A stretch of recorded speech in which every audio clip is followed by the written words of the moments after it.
வந்தாச்சு நண்பர்களே, பொங்கல் பரிசுக்கு உண்டான 5000 ரூபாய் தொகை. பொங்கல் பரிசு தமிழகத்தில் 2026 ஒரு முக்கிய அறிவிப்பை வெளியிட்டிருக்காங்க. என்னன்றதை பற்றி நம்ம பார்க்கலாம்.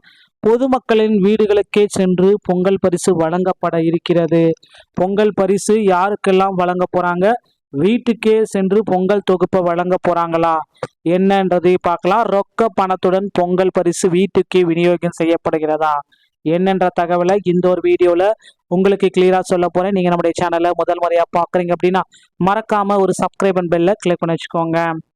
முதலமைச்சர் ஸ்டாலின் பரிசு தொகுப்பை வரும் 8ஆம் தேதி தொடங்கி வைக்கும் நிலையில் அதற்கான டோக்கன்கள் பொதுமக்களின் வீடுகளுக்கே சென்று வழங்க உள்ளதாக அதிகாரிகள் தரப்பில் தெரியப்படுத்தியிருக்காங்க.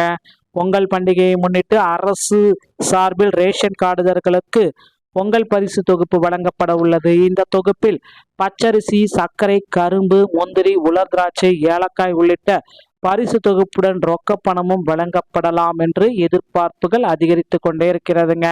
திமுகவுடைய 2021 தேர்தல் பதவி காலம் ஏற்ற பிறகு கடந்த 2022ஆம் ஆண்டு 2000 ரூபாய் வழங்கப்பட்டது. அதன் பிறகு ரொக்க பணம் கொடுக்கப்படவில்லை. வெறும் பச்சரிசி, சர்க்கரை, கரும்பு மட்டுமே வழங்கப்பட்டது. இந்த ஆண்டு விரைவில் சட்டமன்ற தேர்தல் நடைபெற இருக்கிறத காரணத்தை கொண்டு பரிசு தொகுப்பு வழங்க போறாங்க அப்படின்ற எதிர்பார்ப்புகள் எகிரி கொண்டிருக்கிறது. 248 கோடி ரூபாய் நிதி ஒதுக்கீடு செஞ்சிருக்காங்க. பொங்கல் பரிசு திட்டத்தை செயல்படுவதற்கான தமிழக அரசு 248 கோடி நிதியை ஒதுக்கியுள்ளதுங்க. ரொக்க பணத்துடன் இந்த பரிசு தொகுப்பு கிடைக்குமா? 2026ஆம் ஆண்டு பொங்கல் பரிசு தொகுப்புடன் 2022ஆம் ஆண்டிற்கு முதல் முறையாக ரொக்க பணம் வழங்கப்பட்டது குறிப்பிடத்தக்கது. ரேஷன் கடை ஊழியர்கள் அடுத்த 2 முதல் 3 நாட்களுக்கு வீடு வீடாக சென்று டோக்கன்களை வழங்குவார். பரிசு விநியோகம் ஜனவரி 8ஆம் தேதி முதல் பரிசு தொகுப்பு விநியோகம் மற்றும் ரொக்க பண விநியோகம் தொடங்கும் என்று அதிகாரப்பூர்வமாக அறிவிப்புகள் எல்லாமே வெளியாயிருக்குங்க. எப்படி இதை விநியோகம் செய்கிறாங்க அப்படின்னு பார்த்தீங்கன்னா, டோக்கன் விநியோகம் ரேஷன் கடை ஊழியர்கள் தான் வழங்குறாங்க. டோக்கனில் என்ன இருந்துருக்கு அப்படின்னு பார்த்தீங்க அப்படின்னா, அந்த டோக்கனில் ரேஷன் கடையின் பெயர், குடும்ப அட்டைதாரர் பெயர், கடை எண், அட்டை எண், கிராமம், தெரு, டோக்கன் எண், அப்புறம் நேரம், காலம், இந்த டைம் தான் போட்டிருக்காங்க. இது எல்லாமே வைத்து பரிசு வழங்கப்படும் தேதி ஆகியவை அச்சிடப்பட்டிருக்கும். பரிசு தொகுப்பை ரேஷன் ஷாப் மூலமாக பெற்றிருக்கலாம். பரிசு தொகுப்பை அட்டைதாரர்களுக்கு தங்களுக்கு வழங்கப்பட டோக்கனை ரேஷன் கடையில் காட்டி பரிசு தொகுப்பை பெற்றுக்கொள்ள வேண்டும் என்பதும் குறிப்பிடத்தக்கது. தமிழகத்தில் 2,27,22,244 ரேஷன் அட்டைதாரர்களில் இந்த ஆண்டு பொங்கல் பரிசு தொகுப்பு தகுதியானவர்கள் 2,22,72,19 ரேஷன் அட்டைதாரர்கள் தேர்வு செய்யப்பட்டிருக்காங்க.